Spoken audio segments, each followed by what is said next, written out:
Deep in the silent, cool darkness of the Cathedral of St. John the Baptist in Turin lies an object that has defied explanation for centuries. It is a simple linen cloth, 4 meters 42 long and 1 meter 13 wide, but its surface carries a haunting image that seems to bridge the gap between the physical world and the divine. A faint, sepia-colored imprint of a man showing the brutal marks of crucifixion stares back at us from the fabric. Is it a miraculous artifact or the most sophisticated hoax in human history?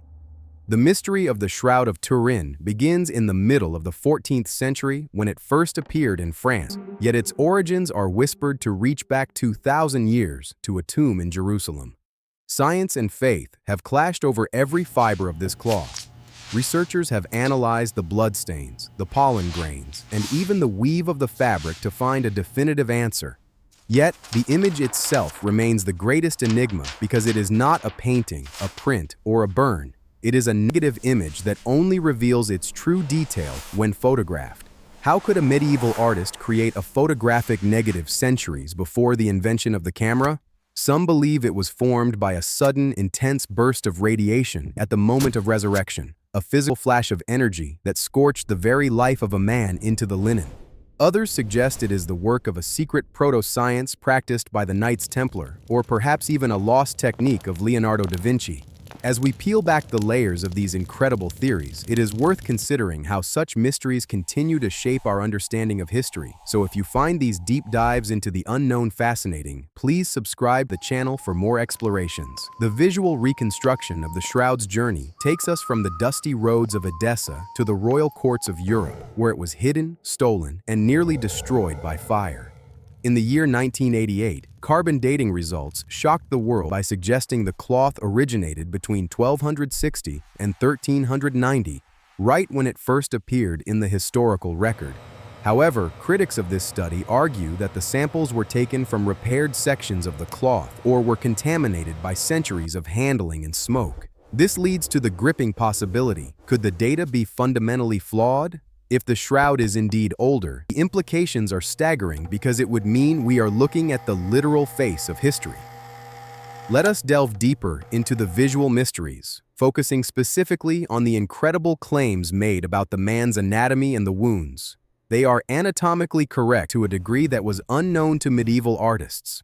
The nails did not go through the palms, but the wrists, a precise detail necessary to support a human body's weight. Yet this anatomical truth was lost to centuries of religious art, which consistently showed nails in the hands. Furthermore, forensic studies on the wounds suggest bloodstains that are so realistically dried and distributed, it would require an understanding of physiology and blood dynamics hundreds of years ahead of its time. How could any medieval forger possess such specific knowledge of Roman crucifixion techniques and blood coagulating patterns? This level of detail has given rise to the belief that the shroud did indeed wrap a human body, but the core mystery remains: what created the faint, ghostly image itself?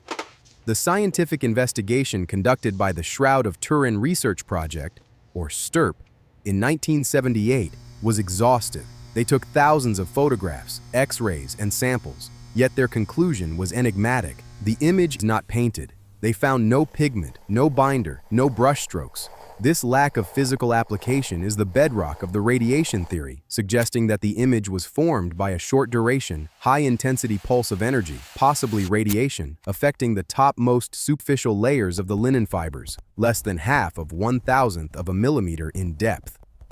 This theory aligns with the negative image characteristic. Light was emitted from the body itself, rather than illuminating it.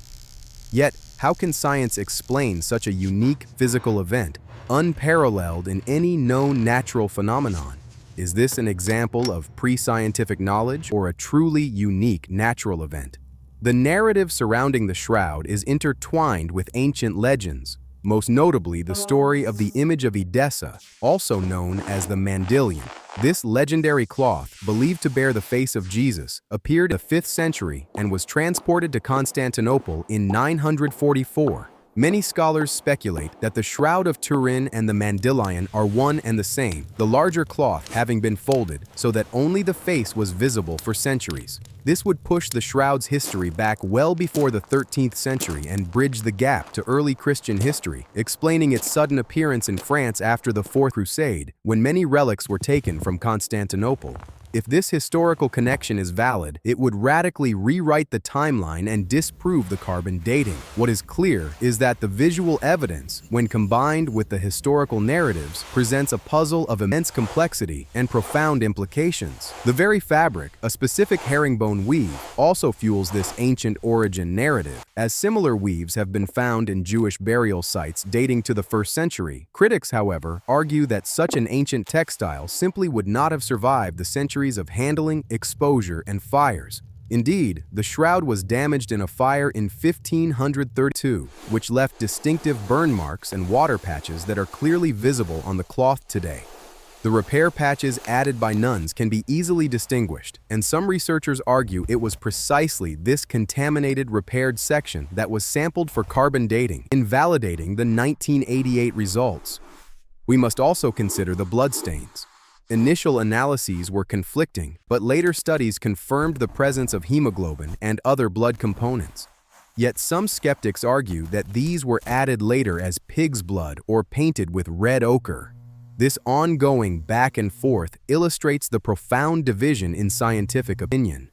If the image itself cannot be easily created, then we are left with only two choices. It is an unexplainable miraculous event, or the result of a scientific knowledge that was lost and then perhaps rediscovered, leading to theories that involve proto-photography or secret societies. Let's think about this. If it is a medieval forgery, it is not only a masterpiece of art, but also a masterpiece of forethought and secret technology, a concept that is almost as fascinating as the miraculous explanation. Who could have been this forgotten genius? The mystery extends even further. Some proponents of the radiation theory claim that the image is a two-dimensional representation of a three-dimensional object containing encoded volumetric information. This means that with advanced computer processing, a three-dimensional model of the man in the shroud can be created, showing details like facial structure, body dimensions, and wound depth, features that are not inherent in normal two-dimensional images or photographs. If this claim is accurate, how could any human-made artistic creation from any era contain such embedded mathematical data without any known method to encode it? We are left with a fundamental question. If science cannot replicate the image-forming process after decades of intense study, and history offers compelling connections to antiquity, is it possible that our understanding of the shroud is still incomplete?